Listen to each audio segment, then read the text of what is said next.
Hello, spooky friends, and welcome to another episode of Storytime with the Scary-ish Podcast. Woo!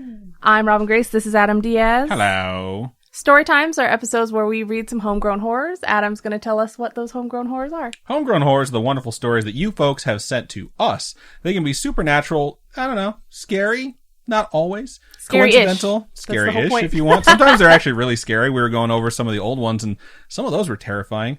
Paranormal, supernatural, spiritual, coincidental, true crime, sometimes alien in nature. And by that, I do mean like the third encounter type, I think. I'm not sure. I don't remember the number of the encounters. But yeah, if you have a story like that you would like to share with us and have us read on the show, you can reach out to us and we'd be happy to do that. Robin, for someone who had a story, how can they send it to us? So you can send it to us at storytime@scaryish.com. That is our email. You can go to our website, scaryish.com. There's a contact us page. You fill out that form and we get it that way. We also have different social medias. I sound like a robot there. I was going to say, I want it that way.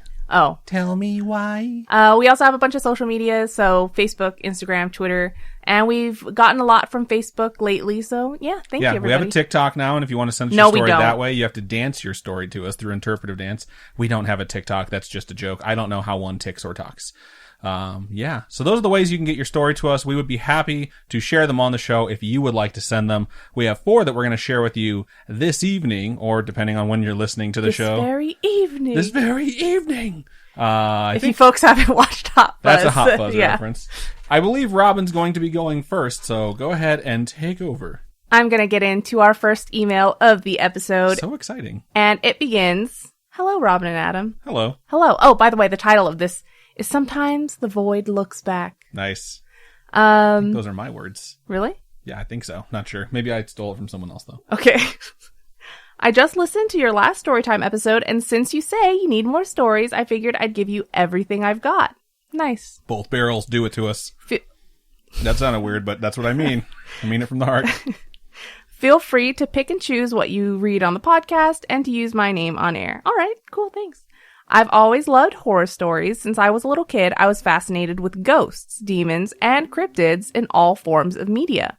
It only seemed natural that as I got older, I would start seeking those things out, wanting desperately to believe. We all want to believe. Everyone has that poster on their wall.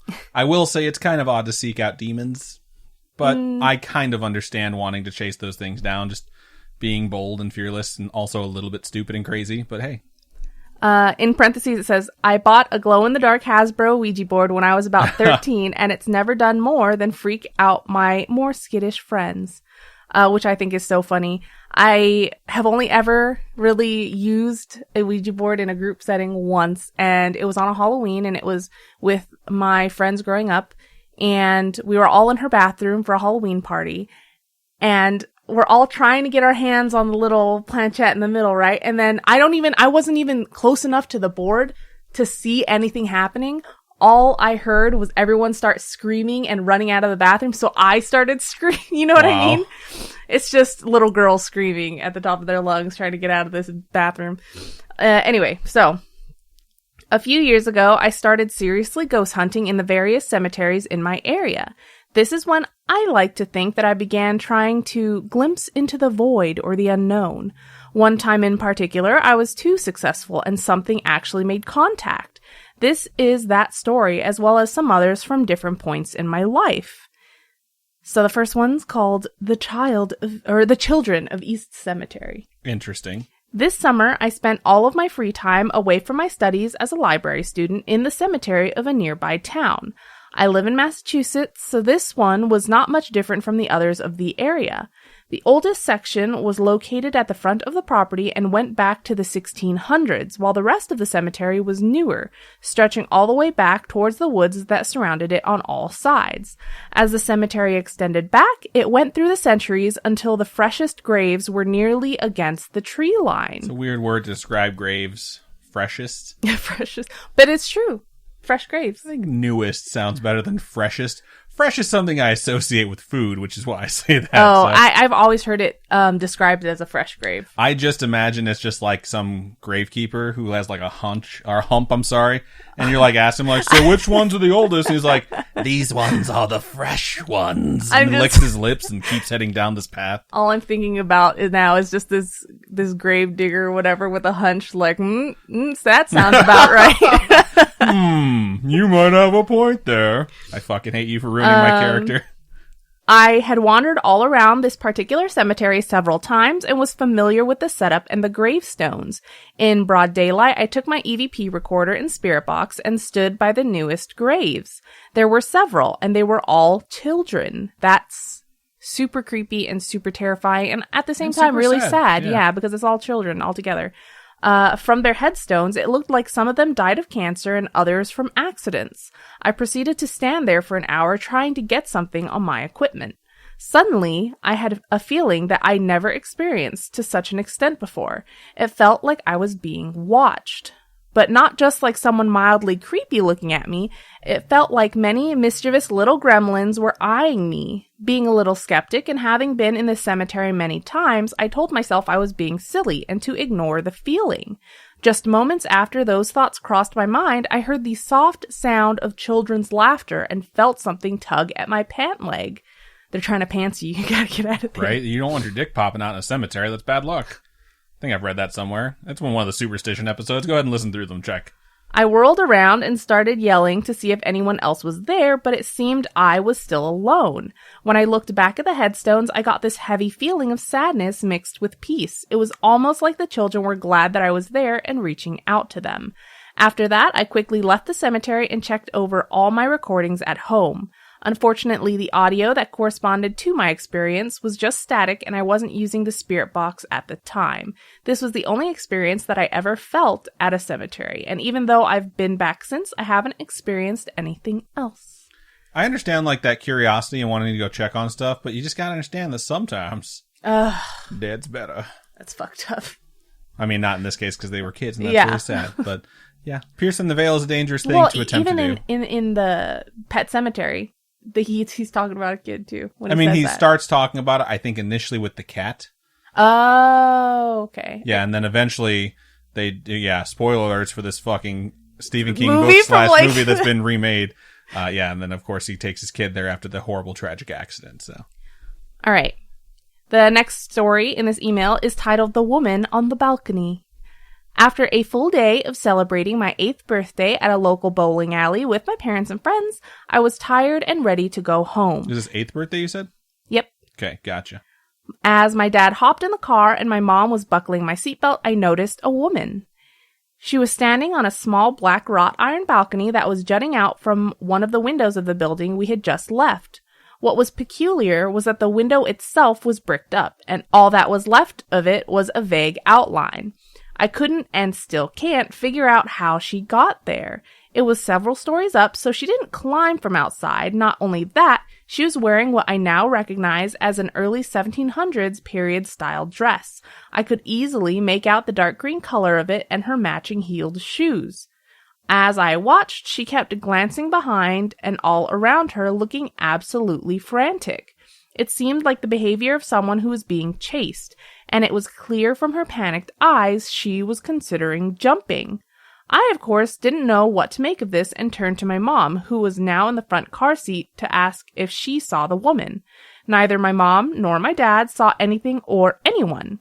When I turned back, the mysterious woman was gone. I was utterly shocked because there wasn't anywhere for her to go but down. I quickly looked to the ground, fully expecting to see this woman there, but she had truly disappeared. It was one of the oddest things I have ever experienced. My mom still remembers this event some 20 years later. She's very into research, especially for spooky things, so we looked up some information about the building. It was built in the 1700s and has been used for multiple purposes since then. Unfortunately, we couldn't find out much more detail than that. I plan to contact our local historical society soon to find out more. I wonder if you did and if something came up. Yeah, I'm curious here. This next story is called She's Always Watching. That's creepy as fuck. Unless it's like sweet. We'll find out. Stay tuned. on the next episode. Okay. My next story is about my bubba, Yiddish for grandma. Booby? Booby? No, bubba? I don't know. I'm trying to think of Mrs. Doubtfire when he's dressed up like he's super old. It's like, I feel like Booby. This isn't working. I'm pretty sure that's what he says. Okay. And then they go younger. Okay, so my next story is about my booby. I hope that's correct. She died 2 years ago, right after I started a new job as the assistant manager of a large shoe store.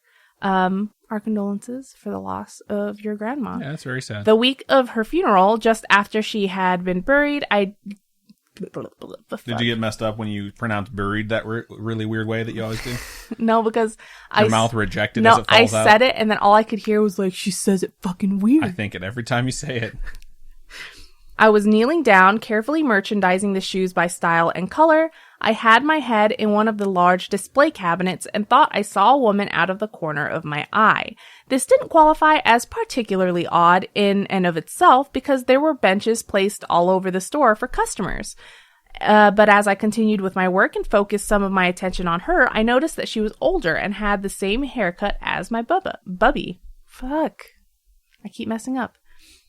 This woman was wearing the same flower sweater and striped pants that were her absolute favorites. When I finally turned my head to look at her, it was without a doubt, I'm going to say my grandma, because I don't want to mess up that word again. She was sitting on a bench and smiling as she watched me. I blinked several times, thinking that what I was seeing couldn't possibly be true.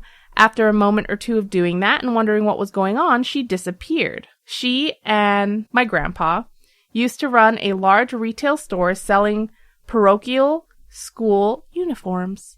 My best guess would be that even though I wasn't particularly close to her, she was checking in on me. Maybe it had something to do with the fact that I was working retail like she used to, or perhaps she visited me because she died before I could really explain my new job to her. In the end, it's just another thing I can't explain.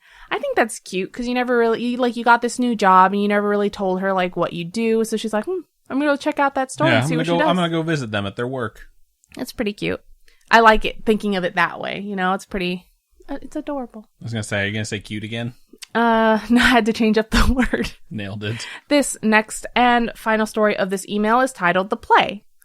Back in middle school, the popular kids were the theater kids. A bit odd, I know. I was going to say, I feel like that's typically not the case. But that's just the way it was where I went. So wanting desperately to be popular, my best friend and I tried out for the school play. I wasn't very good, and my friend was only marginally better. However, this was the type of show where everyone who auditions gets a part. Do you, get the part of the tree? Or, That's funny. You know what I mean? You get to be a piece of scenery in the background. Or maybe if you audition, you're like, okay, well, you can be a stagehand, you know? Maybe. The last play I was in was Wizard of Oz in 3rd grade, and I was a munchkin. Do you have lines? We just had songs. But I fucking crushed those dances and those songs. Man, they picked 3 high school seniors to be the Lollipop Guild, the 3 that come out and they speak, and they just walked out on their knees, and I was like, fuck that. They should have picked the 3rd graders. We trained way harder than they did. We had to learn dances. After trying out, we went our separate ways, and I assumed that would be pretty much the end of it until tomorrow, when they posted the cast list. The last thing I was expecting was to have a dream on this topic. I remember it extremely clearly. I was walking through my middle school hallway approaching the cast list. I knew exactly what it was because it was taped to the same brick wall where all important theater notices went. When I finally made it to the list, I found that I could only read 2 names and that the rest were blurry. I saw my friend's name first and at the top of the list, meaning that she got a supporting role. My own name was far below hers, indicating that I was most likely an extra. I nodded to myself in the dream and then woke up. Imagine having that dream where you're like, yeah, yep.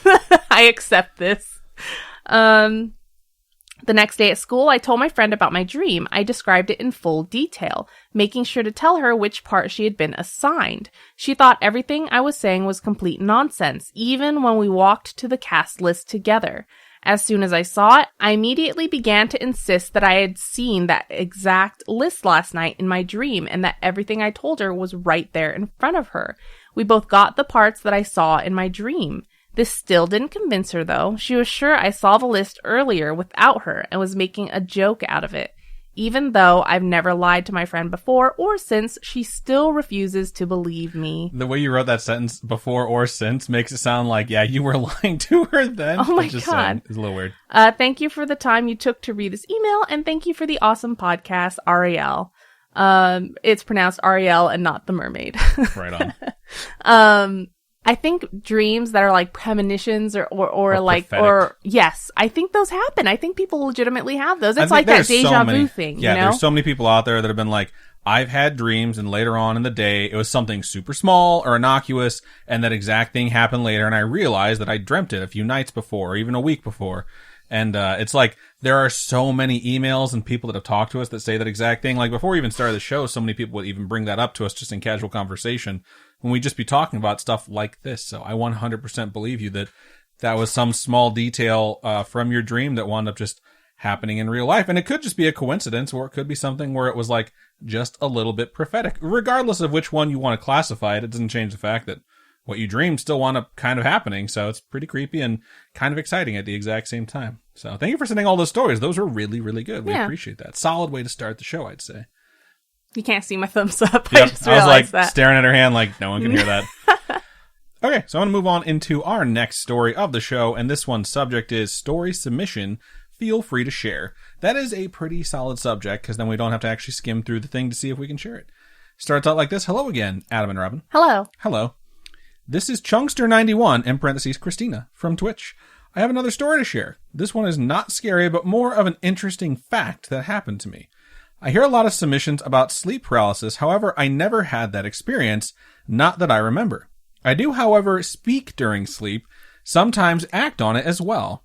That's funny. Well, funny and creepy at the same time. It depends on what you say, I suppose. It goes on to say it hasn't happened recently, but more when I was a teenager. I'm 29 now. I'm usually not aware I do that, but my younger sister tells me otherwise. We used to share a room when we were younger, and while I went to sleep, she tells me I mumble or talk during sleep. Most of the time, it is unrecognizable or just gibberish. Robin and I say there's this thing called like sleep thoughts. Like as you're falling asleep, you're still kind of conscious, but your brain starts like spinning up a dream and it just hasn't shut your body down yet. And so if you try and ask someone a question when they're in that like just about to sleep mode, you might say something just weird. Like, I have marshmallows on my feet. What? I've definitely had those sleep conversations with people where they're falling asleep and it's like the cake, you know? Just weird stuff comes out of their mouth. Stuff that doesn't make any sense. All right, going on. It says, however, there was this one time when she was reading late at night and told me I would move, and then out of nowhere I shouted, "No, not my steak!" LOL, to be fair, I love eating meat. Interesting fact. Adam does too. Shut up. I do. I fucking love steak so much. And wieners. There was also another instance. That was your joke, right? You were saying that I like dicks. Yep. Okay, cool. I don't know why it took you so long to confirm that for everyone. I just can't believe you were like reading the sentence in the story and you're like, I like dicks. Another instance when I slept over at my cousin's and I almost hit her during sleep. Wow. Robin has hit me multiple times. Yes, I have had kung fu dreams and have punched multiple people in the face. She means before me. Before I was dating Adam, yeah. She fucking better mean before me. I'll be punching those people too. Of course, my cousin and sister were trying to mess with me, and I would mumble and act on my sleep/dream. Dreams can be funny sometimes, but also scary. I remember I once dreamt that my dad had died because I didn't have control of the car I was driving in my dream. I woke up crying and sad, and after a few minutes I realized it was just a dream and a very bad one at that. My dad is alive and healthy, by the way. But this definitely had me panicking. On a better note, to end this email, I only had one time where I lucid dreamed, and I dreamt I had wings and I could fly. The experience was so amazing and vivid, and I would love to lucid dream again. I hadn't been able to do so, but oh well, I enjoyed this one and only one time. Robin, I know you're into K-drama, and I am too. My all-time favorite is the Korean remake of the Chinese drama called Moon Lovers, Scarlet Heart Ryu, R-Y-E-O actually, so I don't know if it's Ryu or Ryu.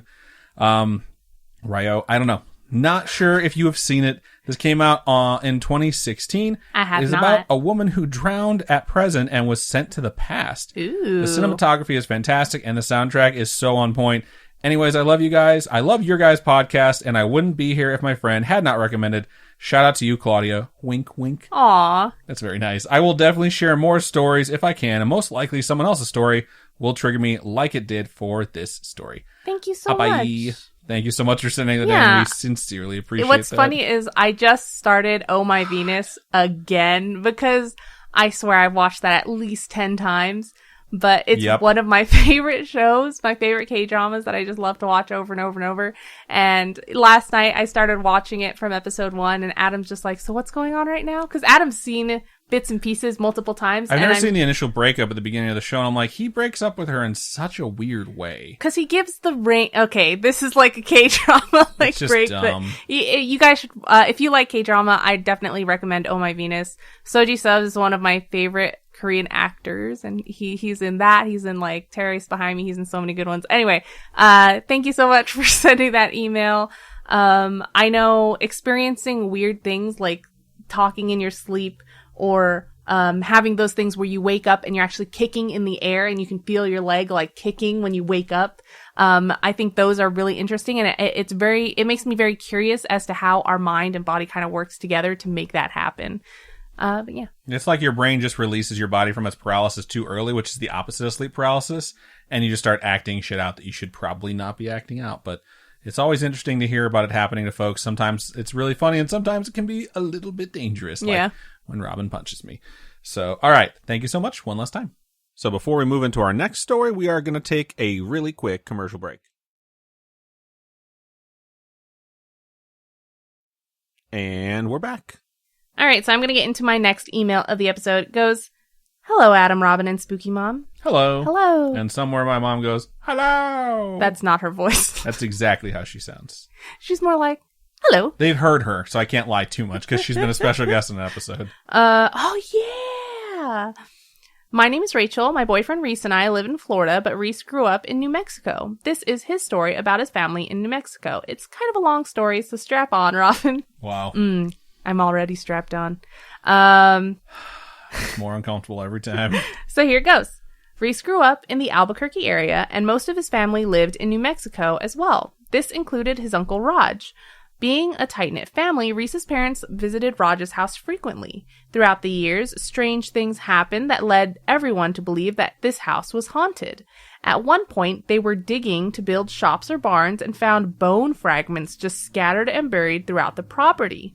These bones ended up dating back hundreds of years. Included in these bone fragments, they found a baby's skull. That's pretty fucked up. That's really scary. But if it dates back hundreds of years, then it could be just a settlement that used to live there. Right. It could be a graveyard for that settlement. Yeah. When we moved into the house I grew up in... Indian burial ground. When we moved into the house I grew up in, there was a bunch of animal bones. And I was just thinking, like, I wonder what would have triggered us to get them dated, you know? And since we saw them, we're like, oh yeah, it's a little bit weird that there's so many here. But we never thought like, oh, we should get them dated. So then when you said that there was a child's skull in there, I could see like getting to like a human skull and being like, okay, we need to get this shit checked out because this is creepy. Reese's cousins have told him that they have seen their dogs acting strange sometimes, like staring off as if it were looking at somebody, but no one was there, or barking at nothing. They've also seen people standing out in the barns that did not belong there, wearing clothes that did not match that time period.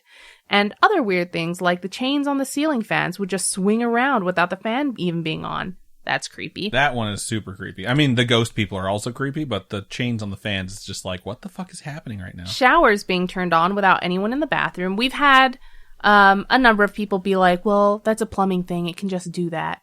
So I'm not going to say that that's definitively haunted. Yeah, but typically if it just turns on its own, it's because some type of valve has broken, which means it won't turn back off.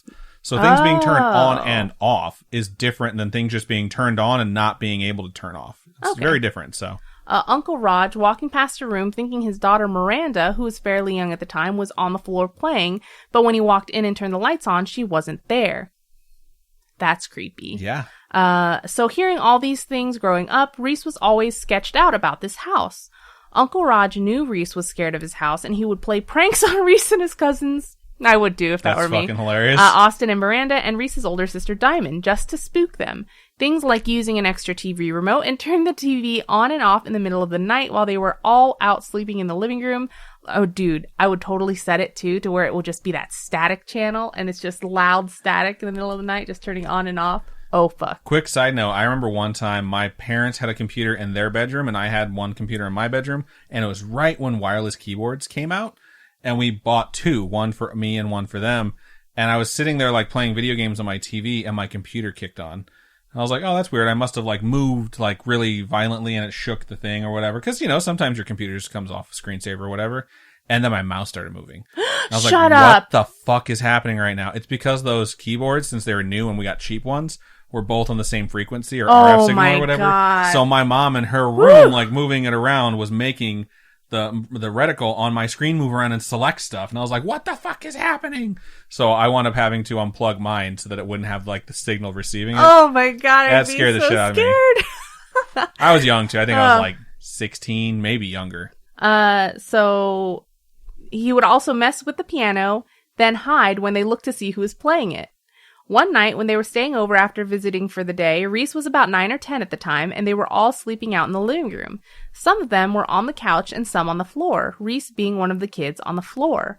The TV was being turned on and off, and the piano started to play, but when Reese sat up and looked, there was no one at the piano messing with it. He was pretty spooked. Once the TV stopped flipping on and off, he left it on so there would be some kind of light in the room. His older sister Diamond wasn't scared at all and got up to walk toward the kitchen, having to pass the laundry room as she did so. Reese remembers being able to just see her silhouette as the TV was the only source of light. While he's watching her walk away, he sees a hand reach out of the laundry room and grab her leg. What the fuck? The hand yanked her down and Diamond started screaming as she hit the ground. The hand started to pull her into the laundry room. That's when Reese started screaming and crying, "Bye, Diamond, I love you." That's so funny. That's fucked up. Having already accepted that his sister was being dragged away by a ghost and she was gone forever. As it turns out, Diamond was in on the prank and was playing along with Uncle Raj to scare Reese.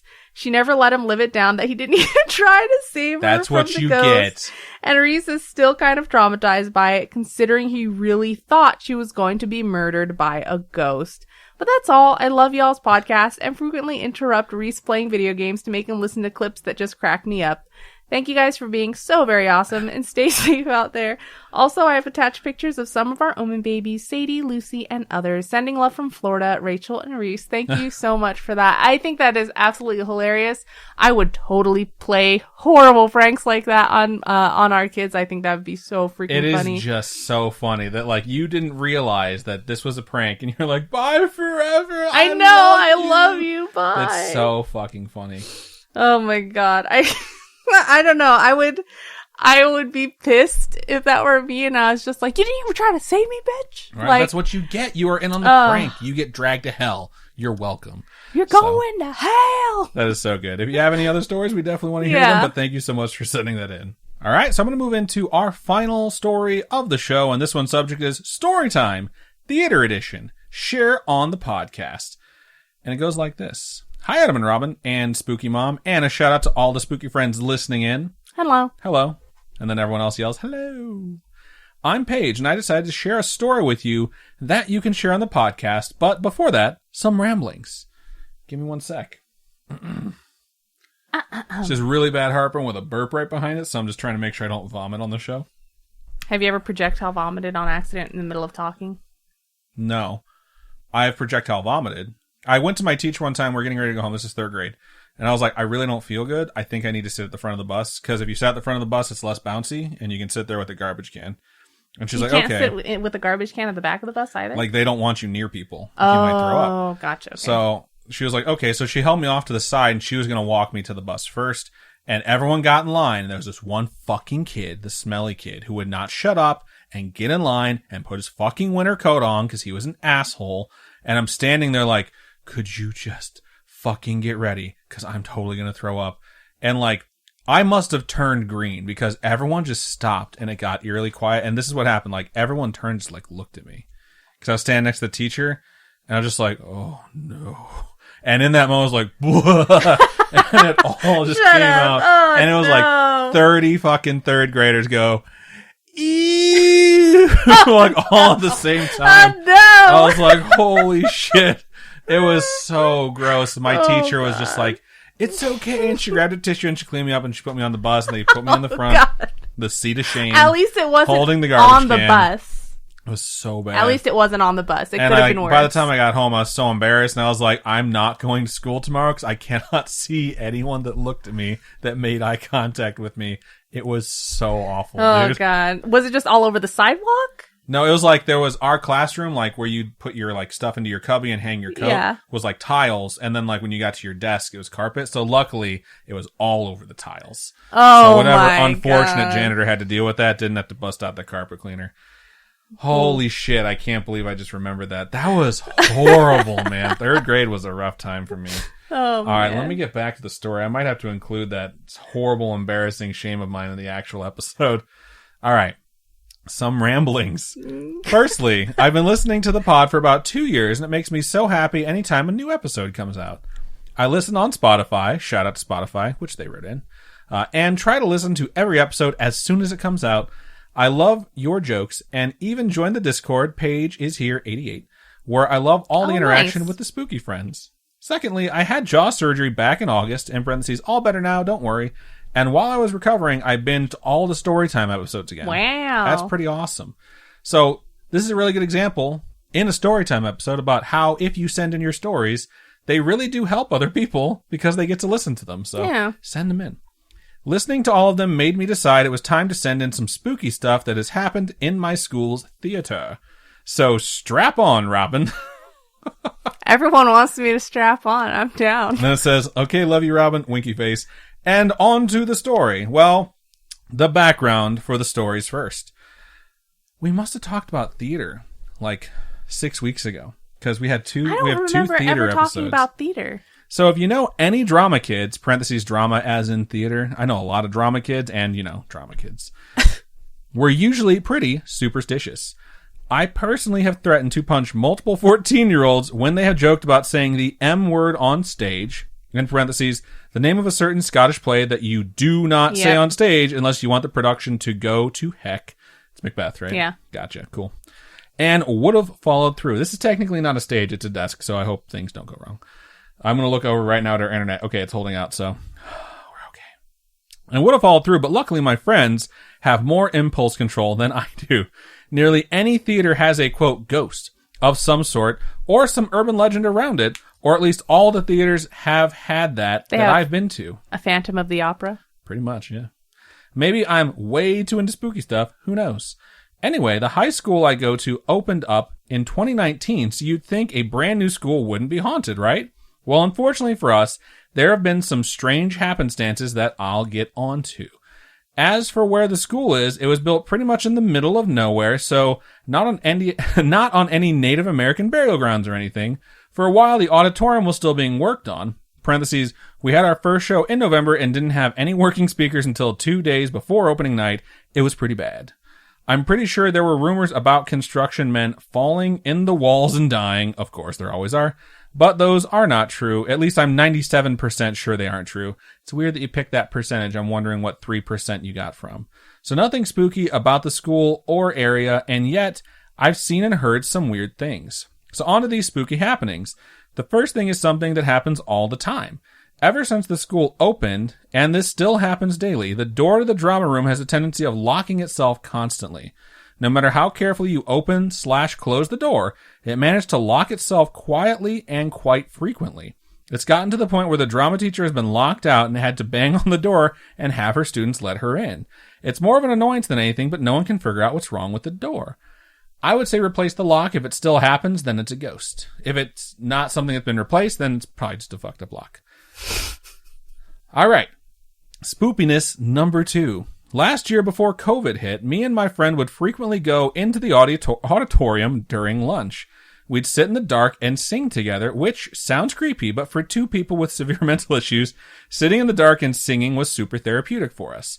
She's legit one of my greatest friends, and we still enjoy singing together. That's cute. However, one day around February, I was alone and feeling impulsive in the auditorium, so I decided to climb into the catwalk backstage. That sounds like a really bad idea. It sounds like there needs to be more supervision around this catwalk. For those of you who don't know, backstage there's usually a huge wall of pulleys, ropes, and levers that raise and lower screens, props, lights, etc. There's a very high catwalk parallel to this in case something happens with the ropes. I'm not on stage crew, so that's the most I know. Anyway, this catwalk is pretty much forbidden, but I was alone and like, screw the rules, I want to go up there. So I start climbing the ladder, and about halfway up there's a little platform, so I stand there for a second and get my bearings. I'm kind of scared of heights, and by this point I was about 15 to 20 feet high in the air. That's really high. Says maybe I'm kind of bad at estimating height. Like a catwalk is like a story up, right? I mean, it just depends. Like there's the catwalk that you walk down and do your little turn on the catwalk. Yeah. Oh, see, when I think of catwalk, that's not what they're talking about. It's I'm just quoting that fucking song about being too sexy for your shirt. Oh, no. You're thinking about the actual catwalk. The actual catwalk. Yeah, I think 15 to 20 feet sounds about right. Yeah. While it made my knees a little weak looking down, my brain was like, you've come this far, and if you don't go to the top, you never will. So I was like, yeah, brain, you're right. Let's go. So I climb another 15 to 20 feet to the tippy top of the ladder and arrive at the catwalk. The first thing I noticed was the dust. Partly blaming construction, partly blaming the very dusty area I live in parentheses, Utah is a desert after all, and partly blaming the few months no one has been up there. In fact, to my knowledge, I was the first person up there besides construction workers who hadn't been there since October/November. So after getting my bearings, I sang to the other side of the theater for a while. Insert whatever song was stuck in your head, because I don't remember what song I sang. Apparently it's I'm Too Sexy for Your Shirt. Apparently it is. And I decided... Imagine yelling that or singing that across the Imagine auditorium. hearing someone sing that from the catwalk. Like you're eating your lunch, you're like walking down the hall, you're like, what the fuck is going on in there? Oh my god. Alright, I decided to walk to the end of the catwalk and back just so I could say I did it. It was still pitch black. This is just a really bad fucking idea. Yeah. It was so basically this is the ghost writing us, letting us know how they died is what I'm reading here. It's just how can you let kids, this school had to have way more security, because they're just letting kids walk up on this thing. Oh my god, imagine getting sued. We had an armed guard guarding our catwalk that entire time, and it was a cat. It was a Shut the fuck It was a Tabaxi from D&D 5e, so it's a humanoid cat person holding an assault rifle that would not let us go up the catwalk. True story. It was still pitch black. I hate that you add true story. With the only light coming from the exit lights far below. So I pulled out my phone flashlight and took my time to walk to the end. I walked in the middle of the walk with one arm gripping the side rail pretty tight, because again, kind of scared of heights, and holding my phone flashlight in the other hand. I get to the end, hang out for a minute, and walk back. But before I got back on the ladder, I turned and saw my footprints in the dust. I think, wow, that's pretty cool. If anyone came up here, they'd know someone else is up here. But then I see something a little more concerning. Another set of footprints in the dust right next to mine, all the way from beginning to end. I was more than a little spooked and climbed down that ladder as fast as I dared. I didn't really go into the auditorium alone after that. Because it's like... Where did that second set of footprints come from? That's creepy. Yeah. Does that mean there was no backtracks, footsteps? It just walked up to that point? Who knows? That's creepy. That is creepy. It continues. Last and most spooky in my professional opinion is the dressing room dame, as I so affectionately call her. The dressing rooms backstage are only used by the drama kids and only during our shows.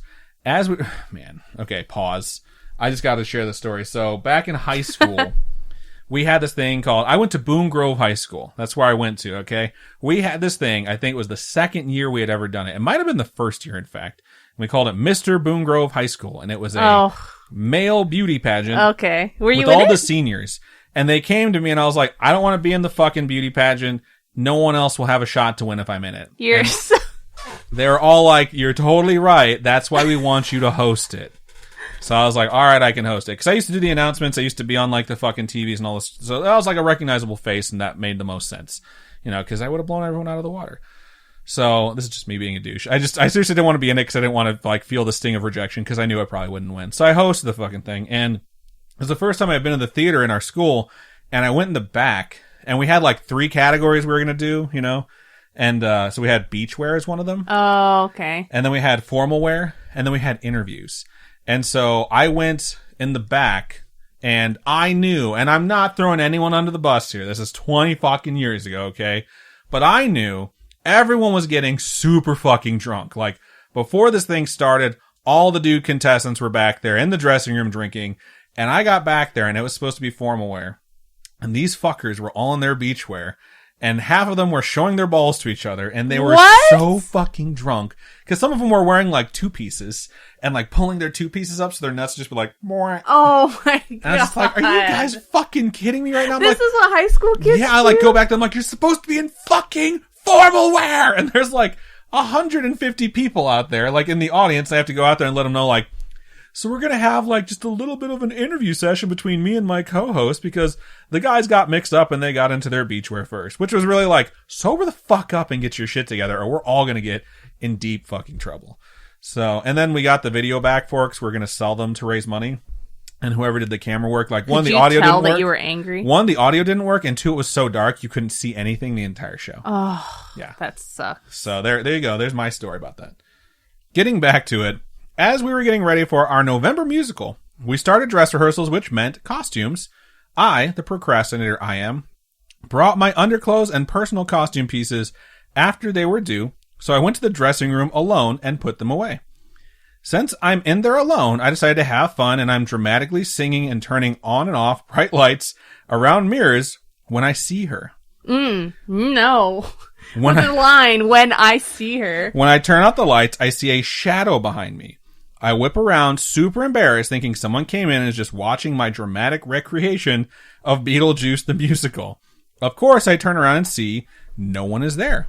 I wasn't all that spooked, thinking it's just my imagination, and leave anyway because I forgot where I was in the song and probably shouldn't miss more rehearsal. As time went by, I noticed a few more things happening in the dressing room. I would hear the door open and close, and no one would come in or have gone out. The lights, I think you just have fucked up doors in your high school. The lights would be dimmed. I mean, you could have the ghost and fucked up doors. I'm just saying your doors sound really shitty in this high school. The lights would be dimmed and brightened with no one touching the switches. When the show finally came, it was so hectic I didn't really notice anything different about the dressing room. Plus, I was experiencing all the feels about the show ending, so again, I didn't think much about the strange happenings. It wasn't until the straight play in February I remembered the weird things and noticed even more. We were doing Sense and Sensibility, and while I wasn't actually acting in it, I was playing the piano backstage during scene changes. Quite frankly, that show was a hot mess and a blur, but I remember experiencing the same things in the dressing room. Doors opening when no one came in or out, lights on or off when I swear they were the other way. It all came to a head before we opened the show. It was the final dress rehearsal, and I was feeling extremely anxious in my own piano playing abilities, and for the cast members, as some of them were starting to feel sick. That's kind of scary because it was taking place in February around COVID outbreak time. So I don't think this was this year, though. I think this is this year. Really? Because it said it started, their high school opened in 2019. Oh, shit. So who knows, though. During mic checks, I went into the dressing room for some quiet and to say a quick prayer. While I was in there, I saw the dressing room dame clearly for the first time. A woman around 5'6" or so in a black dress with long black sleeves. She had a round hat with a long flat rim. She also had a black veil over her face. It sounds like Mrs. Havisham, except she's not in the wedding dress. She's in like a funeral dress. Who the hell's Mrs. Havisham? It's from that fucking thing with the stuff. I only saw her for a few seconds, and I realized I wasn't scared. I didn't get a malevolent vibe from her, and in fact, she was almost a comforting presence. I was just left with the feeling that no matter what happened, the shows would be good. And they really were. Backstage was a hot mess, and the whole cast passed around a stomach bug and a fever. Oof. In parentheses, it for sure wasn't COVID, don't worry. But we did all the shows smoothly. It's like that sighting was like an omen. Everyone was just going to start getting sick. Maybe it was an omen. Maybe Or the stomach plague. Oh my God. It goes on, I haven't seen her since, and I don't know why she's in there, but I like to think that the dressing room dame is there to watch over all the children and reassure them during crazy times. Especially as drama kids can get overwhelmed easily, it's nice to personally think there's someone to look out for the underclass folk once I'm gone. Although it would be nice if she'd stop messing with the lights. That's the last of my personal experiences, but as I was reflecting on them, I decided to ask some of my friends if they'd ever had weird things happen to them. Two of my friends in tech said that often when they were in the tech booth, it sounds like someone is operating the door and coming upstairs. Fucked up doors in your high school, I would be so scared. I would be so scared if it seemed like somebody was coming up, but then no one ever just comes. Footsteps, slowly. Fuck that. No, that's the biggest nightmare. That's the scariest thing. No one ever comes. No one is ever there. Yeah, that's the biggest nightmare. No one ever comes. No one is ever there when they look, but it's happened multiple times. Another friend said that they frequently saw shadows in the catwalk above the auditorium, so at least I'm not alone in thinking my school is haunted. So yeah, that's pretty much it. Brand new haunted school theater. I'll wrap it up here for now since this email is much too long and rambly already. Again, sorry for the side tangents and way too many side notes in parentheses, smiley face. I'll hopefully be sending in more stories soon because at the time I send this, y'all are begging for more backlog. I have 2 from my mom I'm going to borrow and the scariest reality of what trauma can create and destroy. Okay, that sounds super dramatic, but I did just spill my guts about being a drama kid. Anyway, I love you guys so stinking much and adore the podcast. Thank you for giving me a safe place to learn new things and get pretty creeped out sometimes. I can't say it enough, but you are so amazing and I'm seriously so grateful to have you in my life. Keep on creeping on, and I'll talk to you guys soon. Paige. Thank you so much. That's a lot of really good stories. Yeah, I think theater, I believe that theater, opera houses, things like that are always going to have some type of history because accidents happen all the time. And, people falling off the catwalk. Guarantee that happens all the effing time. There's so many dangerous Probably because pieces. they climbed up there on their own and were walking in the dark using a cell phone flashlight. Be more careful with your life. Good Lord. But I'm sure a lot of things happen. There's a lot of moving parts in like Broadway musicals and stuff like that. Like even when we went to go... Didn't someone die in the Spider-Man musical? Someone died? I can't... Maybe that was just me overlapping the whole Spider-Man musical South Park episode where... Yeah, I don't remember. I just remember the Spider-Man musical was just like this huge fucking disaster, so. Wow, I did not know that. I don't know. I feel like that's a real thing, though. Just stage, those big productions have spinning pieces, lots of moving plates, and it's just a dangerous place to be, and if you're not paying attention, bad things happen. And if you're standing in the wrong spot when some pyrotechnics go off, or like, we saw Frozen when she lost her powers, and all of a sudden, like, 3 stories of, like, fucking props that were supposed to be ice walls just shot out of the side. Yeah. I was like, yeah, that would probably fucking seriously hurt someone if they were not on their mark.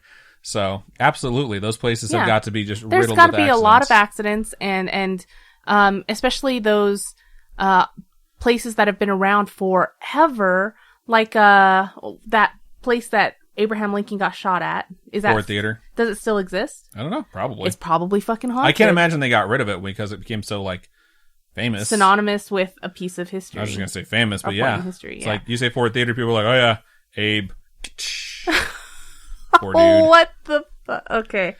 But yeah, I totally, I'm picking up what you're putting down. Indeed. So thank you for sending that. We look forward to hearing your additional stories because, we want backlog. So I want to thank everyone who sent in their stories this week. We sincerely appreciate it. And if you have a story you would like to share with us, please email storytime@scarish.com. Or go to our website, scarish.com, and click on Contact Us. Fill out that form. It comes directly to us. You can also hit us up on any of our social medias. Facebook is facebook.com/scarishpodcast. Twitter is @scarishpod. And Instagram is @scarishpodcast. Robin, for folks who would like to donate to us, how can they do so? You can go to patreon.com/scarishpodcast. Those are monthly donations. Tiers start at $1. And at $1, you can get ad-free episodes, which is pretty freaking sweet. And there's physical merch tiers episodes. No, there's physical merch tiers that you can check out as well. I post pictures periodically of the new stuff that's going to be sent out, which is, I think, pretty cute. It's all hand-drawn stuff by me and stuff like that. And then if you want to do just one-time donations, you're not into the whole monthly subscription thing. You can go to ko-fi.com/scarishpodcast, and those are all one-time donations. All your donations go to helping us upgrade our studio setup, kind of keep us going, and allow us to kind of have more time to do all this stuff. So, yeah. Indeed. So thank you one more time to everyone who sent. Thank you to everyone who listened, watched live, donates, doesn't donate, just listens to our episodes. We appreciate all the support we get from you folks. You're all amazing, and I think that's just about everything for this episode of Storytime. So, Robin, go ahead and sign us out. Keep on creeping on, and we'll talk to you guys later. Bye-bye.